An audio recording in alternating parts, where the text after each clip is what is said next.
এই যে চিকন চিকন করে পেঁয়াজ কাটা দেখছেন, এটা কিন্তু আজকের খাবারের জন্য একটা ম্যাজিক। আমি জানি সবার হাতের ভর্তাই অনেক বেশি স্পেশাল, কিন্তু আমি বলব আমার হাতের ভর্তা আমার কাছে বেশি স্পেশাল মনে হয়। কেন মনে হয়?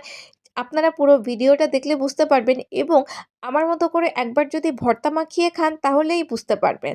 তো এই চিকন চিকন করে পেঁয়াজ কাটার মধ্যে একটু লবণ দিয়ে বেশি করে কচলে নরম করে নিয়েছি, এবং এর মধ্যে শুকনো মরিচ এবং এটা হলো সরিষার তেল, কিন্তু গ্রাম থেকে ভাঙিয়ে আনা। এই তেল দিয়ে মাখিয়ে নিয়েছি। দেখেছেন এখনই কত সুন্দর একটা কালার হয়েছে। মনে হয় এই ভর্তাটা দিয়েই ২ প্লেট ভাত খাওয়া যাবে। তো দেখেছেন আলু ভর্তা মাখাতে মাখাতে আমরা কিন্তু মরিচ ভর্তার দিকে চলে গিয়েছি। এখন যাই হোক, আলু ভর্তাতে আবার চলে আসি। তো আলু ভর্তার জন্য আলুটাকে কিন্তু সুন্দর করে ভেঙে ম্যাশ করে নিয়েছি। মানে একবারে যত মিহি করা যায় ততটা করে নিয়েছি, এবং এটার মধ্যে বেশি করে মরিচ ভর্তাটা দিয়ে নিয়েছি। আপনারা যদি বেশি টেস্টি করতে চান তাহলে বেশি করে একটু মরিচ ভর্তা এবং মরিচ, সরিষার তেল বেশি করে দিবেন। দেখবেন অনেক বেশি মজা লাগবে।